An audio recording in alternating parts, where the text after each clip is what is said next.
بچی کو اگر بہت پیار سے پالا، پردہ بھی کرایا، دین بھی سکھایا، اچھا کھلایا پلایا، ٹھیک ہے۔ اب جب شادی کی باری آئی تو کیا دیکھا کہ وہ سامنے والے کا گھر کتنا بڑا ہے، گاڑیاں کتنی ہیں، یہ دیکھا کہ اس کا عقیدہ کیا ہے، وہ دیندار کتنا ہے۔ ہم نے ایسا بھی دیکھا اشفاق بھائی پوری زندگی اپنی بچی کو پردہ کروایا اور شادی کے بعد وہاں جا کے برقعے اتر گیا، کیوں گیا؟ وہ سسرال والے منع کرتے ہیں۔ ساری زندگی اولیاء، اہل بیت، غوث پاک، 12ویں شریف، میلاد کا ذہن دیا اپنی بچی کو، بچی بھی ماشاءاللہ نیک رہی، اور جہاں بھیجا وہاں کہتے ہیں وہاں تو یہ سب چیزیں کرنے کی اجازت ہی نہیں ہے۔ تو آپ نے کیا کیا اپنی بچی کے ساتھ؟ اچھا پھر اسی طرح سود کا کام کرنے والا، حرام روزی کمانے والا، یہ دیکھا ہی نہیں۔ اچھا آپ حلال کماتے بھی رہے، اپنی بچی کو حلال کے ذریعے پرورش کرتے رہے، اب شادی وہاں کر دی، رشتہ وہاں کر دیا جہاں حرام روزی کمائی جا رہی ہے۔ آپ نے اپنی بچی کے ساتھ کیا کیا؟ کبھی سوچا آپ نے اس کی آنے والی نسلوں کا کیا ہوگا؟ اس کی نسل اگر اللہ نہ کرے بدعقیدہ ہو گئی تو اس کا جواب دہ کون ہوگا؟ تو کیا دیکھیں؟ اچھا دیکھنے کے لیے تو باپ نے کیا نا۔ کون باپ برا چاہتا ہے؟ اس نے بینک بیلنس، دولت، گاڑی بنگلہ دیکھا، صحیح اچھا نہیں کیا اس نے۔ سب سے بڑی بات یہ کہ ہماری چیک لسٹ ہی غلط ہے۔ ہم نارملی لڑکا ڈھونڈتے وقت 3-4 چیزیں دیکھتے ہیں، دکھتا کیسا ہے، دکھتا بھی چل جائے گا اگر کماتا اچھا ہے تو، ٹھیک ہے نا، پھر اس کے بعد خاندان کیسا ہے، کوئی بری عادت تو نہیں ہے۔ اچھا بری عادت پہ بھی کیا چیک کریں گے؟ وہ بری عادت جو معاشرے میں بری ہے، نشہ تو نہیں کرتا، چوری تو نہیں کرتا ہے۔ اچھا یہ نہیں سوچیں گے کہ نماز پڑھتا ہے کہ نہیں پڑھتا، کوئی نماز نہ پڑھنے سے زیادہ بری عادت کون سی ہے؟ اچھا حرام کا پیسہ بہت ہے، لیکن یہ پیسہ آتا کدھر سے ہے؟ سود کا کاروبار ہے، رشوت کا کاروبار ہے، نوکری کرتا ہے 50,000 کی، گھر میں گاڑیاں کھڑی ہیں، تو کدھر سے آئے یہ سارے پیسے؟ یہ کوئی سوچتا ہی نہیں ہے۔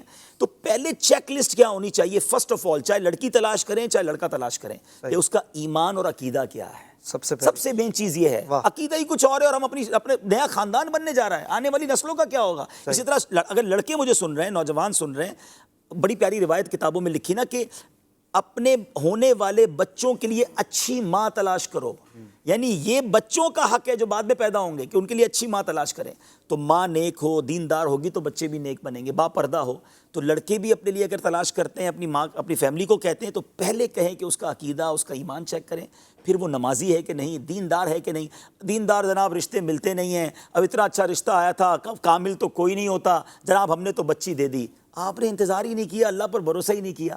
آپ یقین کریں اگر آپ نے صرف اس لیے رشتہ نہیں کیا کہ آپ کو اللہ والا نیک رشتہ چاہیے اور حلال کمانے والا چاہیے، آپ اللہ کی ذات سے امید رکھیں، اللہ غیب سے ایسا رشتہ بھیجے گا۔ اچھا ایک بات میں اور سمجھا دیتا ہوں، بات طویل ہو گئی، کہ مثال کے طور پہ آپ نے بہت مالدار دیکھا اور وہ اللہ کو ناراض کر رہا ہے، کما ایسے رہا ہے کہ اللہ کو ناراض کر رہا ہے، عادت ایسی ہے کہ رب ناراض ہے۔ بچی کو بیایا، کیا ایسا نہیں ہوتا کہ وہ مالدار کنگال ہو جاتا ہے؟ جس سے رب ناراض ہے وہ کبھی بھی برباد ہو جائے گا۔ اچھا ایک ایسے گھرانے میں دیا جو بظاہر اتنے مالدار نہیں لیکن اللہ کو راضی کرتے ہیں، نیک لوگ ہیں، حلال کماتے ہیں، نمازی ہیں، دیندار ہیں، آپ نے بچی دی، اللہ نے اس کی دنیا اچھی کر دینی ہے۔ تو سب سے پہلے یہ دیکھیں کہ میں جدھر اپنی بیٹی دے رہا ہوں یا اپنے بیٹے کا رشتہ کر رہا ہوں، وہ جو خاندان جڑ رہا ہے اس سے رب راضی ہے کہ نہیں، وہ کام کیسے طے کریں کس سے رب راضی ہے؟ ہم طے نہیں کر سکتے۔ سمپٹمز کچھ بھائی شرابی کو دیکھ کر تو پتہ چل جائے گا نا کہ اس کی حرکتیں کیا ہیں، ٹھیک ہے نا، ایٹ لیسٹ نماز پڑھنے والا ہو، دیندار ہو، حلال روزی کمانے والا ہو، خدا والا ہو، سب سے پہلے عقیدہ ٹھیک ہو، پھر اس کے بعد خیر انشاءاللہ۔ الحمدللہ میں جانتا ہوں، مزے کی بات ہے کہ ہمارے رشتہ داروں میں ہی ایک بہت، میں نام لوں تو آپ حیران ہو جائیں گے، اتنے بڑے گھرانے کا رشتہ آیا اور جس کے یہاں رشتہ آیا وہ اتنے مالدار نہیں ہیں، اور وہ بلینرز تھے، بلینرز تھے، ان کا عقیدہ درست نہیں تھا۔ انہوں نے مجھے فون کیا کہ رشتہ آیا، اچھا بیٹی کے لیے رشتہ آیا، وہ بیٹی والے تھے کہ میری بیٹی کے لیے رشتہ آیا ہے، لیکن میں صرف اس لیے منع کر رہا ہوں کہ یار میں جن عاشقان رسول میں اپنی بچی دینا چاہتا ہوں یہ وہ لوگ نہیں ہیں۔ مجھے اتنی خوشی ہوئی، حالانکہ وہ خود بظاہر مذہبی حلیے والے بھی نہیں تھے، لیکن الحمدللہ اللہ پاک نے کسی اور جگہ بہت اچھی بات، ماشاءاللہ۔